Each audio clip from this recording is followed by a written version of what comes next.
I have a quote here from you. It says, before I got my first job in the industry, my life was spiraling downhill fast. The story involves a cocaine dealer, 2 motorcycles, a stolen car, a femme fatale whose father threatened to kill me, and an abandoned New Testament. Yeah, right? And you should, and some of the images too, like, you know.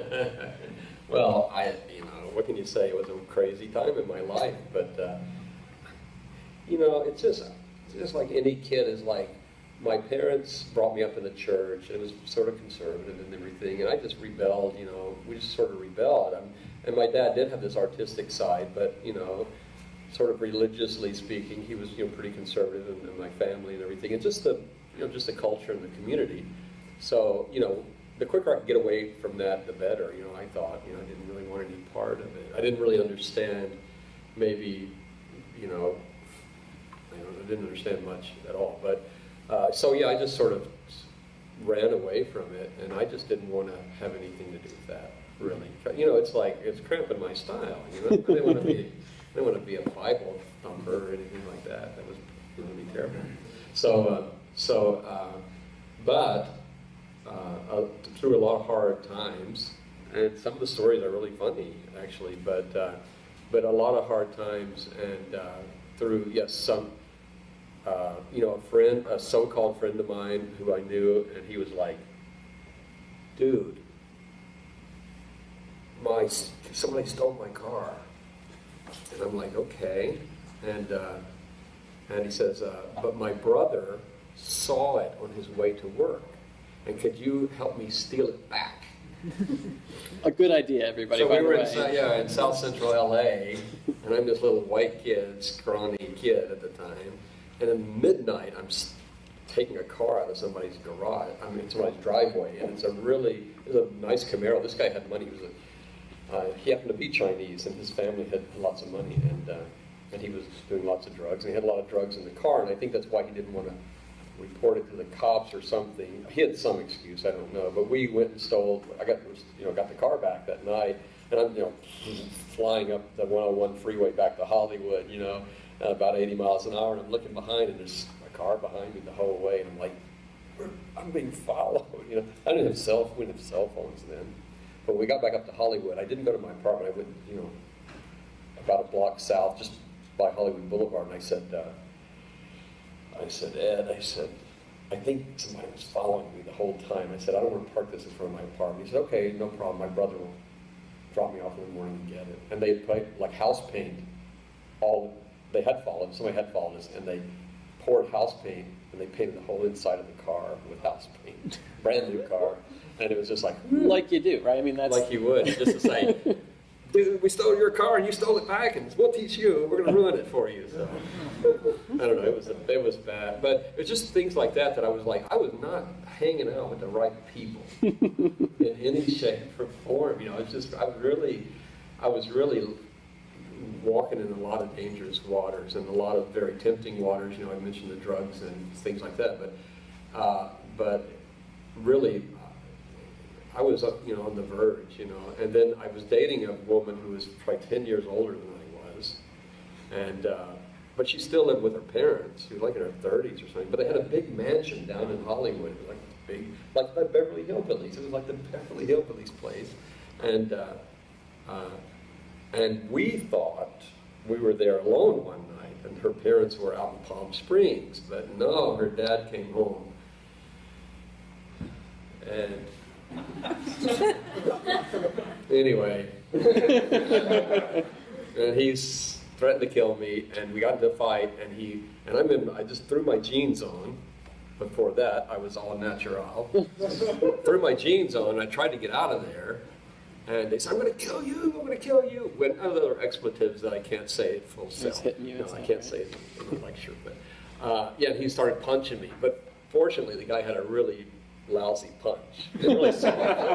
It was like a really soft punch. And it was like, but he almost knocked me over the top of the Beverly Hillbillies railing. The big stairs that come down. That big thing. And I almost went right. I was like, whoa! And I hung on, and I got out of the front of the house. I'm gonna kill you! And I heard sort of like, I thought.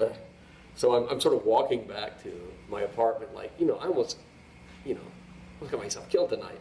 this is not good. And I guess I started praying a little bit, you know. It was just like, I don't want to die here. Yeah. You know? I don't want to die without my shoes. And it's just like, I don't want to, I'm only like 19 years old. It's like, I don't want to die. Lord, I don't want to die. I don't want this guy to kill me. And I'm walking home thinking every car that came up was going to be him, you know. And part of it was maybe just a wild imagination, you know, I don't know. But I thought, you know, this guy's going to come up and run over me or shoot me or something. Because he said he was getting his gun right as I left the house. And so I just, you know, I didn't know. But I think it put a sort of a scare into me. It was a bit of a wake-up call, yeah. But before that, I was hanging out with this other guy who was a so-called record producer. And this guy was he was an older guy, but I found out that he liked younger men. And I found out a little late on this thing, but the thing about it was, but I was too late, and I wasn't eating well. You know, it's like I didn't have much money at the time. This was, you know, even before the head shop days. But we were walking down Hollywood Boulevard one day, or maybe Sunset Boulevard, and he's walking, and I'm like sick. You know, it's like I'm just sick, and my stomach was hurting. And I was like, I said, I don't remember the guy's name. I said, I gotta get back to the apartment. I said, I don't know what's wrong with me. I said, I'm sick. I guess I'm my stomach virus. But I was all crunched over. And on the street, on the sidewalk, was this Bible, one of these little New Testaments that the Gideons hand out. And I would have never seen it had I been walking like this. As usual. Like this, as usual. My usual self. I was like this. And so it's like, okay. So I think things like that happen for reasons. I'm one of those guys that think it's like everything sort of works for a reason. Mm-hmm. But I took it home, but I didn't read it or anything. I just thought, hey, I found something. I got something for free today. This is a good day. And I put it on my shelf. I didn't look at it probably for a couple of years. But when I got to Hanna-Barbera, I met a guy there named Peter. And Peter was an artist who had also come in through that training program. And Pete was a Christian. And he had a good friend. And they had shared an apartment together, and Pete was just a good friend to me. You know, he didn't care that I didn't love God. He didn't care. He still loved me. Pete did. He wanted to hang out with me. We did music together. We did lots of things, and he didn't say, "Oh, you know, I'm a Christian and you're not a Christian. I don't want to hang out with you." But for me, it's like he was just a great guy, and this friend of his was a great guy. We did a lot of music together and played around stuff. And we worked at the studio together. He eventually worked at Disney too, also with me. And those guys were just very influential and very encouraging to me at a time when I needed it. Yeah, I feel like there's a difference between like the false friends and the true friends. It sounds like there's so many people out there taking advantage. Yes, I had, you know, it was strange, but yeah, but after that encounter and the wake up call from the girlfriend, the woman friend whose dad wanted to kill me, you know, it's like I just started reading the scriptures, and I just got this strange feeling overcame me. It's like, well, this could be true. And I said, you know what? I think it probably is true. And it sort of just hit me like a ton of bricks. Like, wow, what if this is true? Well, that would change everything, wouldn't it? You know. So that was sort of my approach to it. And then I don't know. One night it was just one of those things where I just sort of felt very convicted of like the lifestyle I had led. Not so much. It was just my directionlessness, and no real foundation to my life or what I purpose, Mm-hmm. And even though I had a studio job by that time, there was, there's a lot of emptiness and stuff. But yeah, so that's sort of, the way my life sort of turned around in a. And it's even kind of a scenic moment, right, over on the. Well, yeah, I got on my motorcycle and I said, I just really need to repent of, I've just been like a rotten person, and I can't. I mean, I was saying there's a lot of bad friends, but I was doing a lot of bad things too, because I had, I had a few girlfriends here and there, and I was sort of not very kind. I wasn't. I would know that I was a bad guy, but I just didn't respect people like I should have respected them, and especially women. I didn't respect them the way I should respect them, and young ladies. And so, you know, I just felt a burden of, you know, just sort of shame and guilt, you know, that I felt like I got to get this off of my shoulders. This is terrible, you know. So I got on my motorcycle, and it was funny because it's like this repent story, you know. It's like, you can tell by now that I sort of see everything as a bit of a movie or a bit of a, you know, some sort of scene out of a movie. I think a few of us can relate. Including my own life, yeah, you do. But I got on my motorcycle and I went up to Griffith Observatory, and if you know Griffith Observatory in Los Angeles, it's like the big place, and you know, James Dean's movie Rebel Without a Cause, there's part of it was shot there. Yeah, and the city's down below Los Angeles, and you can see all the way to Los Angeles.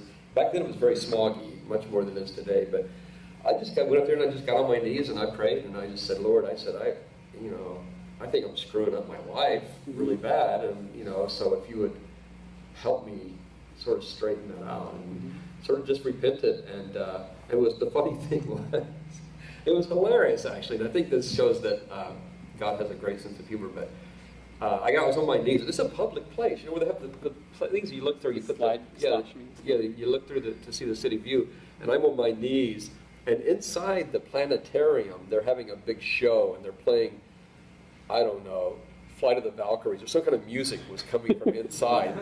And the more I prayed and I was weeping, you know, it's like one of those typical repentant sort of guys, and the music was swelling in the background, and I just started laughing. It was just hilarious, you know, but I really felt a great burden lifted off of me that day, and I think, yeah, it's been wonderful. And a short time after I met my wife,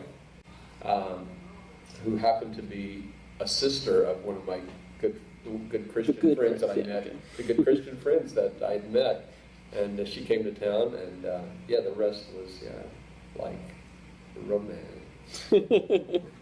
How has God affected that in your life? Like, has He given you a new inspiration to create creatively? Well, I guess for me, the thing that the way I see it is, if you take, you know, in the Bible, the first line in the Bible is, "In the beginning, God created." You know, so that's sort of like, He was a creator. He was creative, and and it's like, however He did it, who knows, mysterious. But that's an attribute of who Christians believe as God is. He's a creative being, and if we're in His image, then we're obviously creative beings too, aren't we? And so I just but I think the biggest influence of my work is just like, do the best work you can do, because why waste your time doing sort of, you know, lesser work, or trying, you know, I mean, not that I haven't made some bad films, but try to do the best, you know, work you can, and that's, you know, sometimes I think a good way, you know, people recognize that professionally. If you're doing the best work you can, then people in the industry or people you're working for will understand that and want you to do more of that good work because they need it.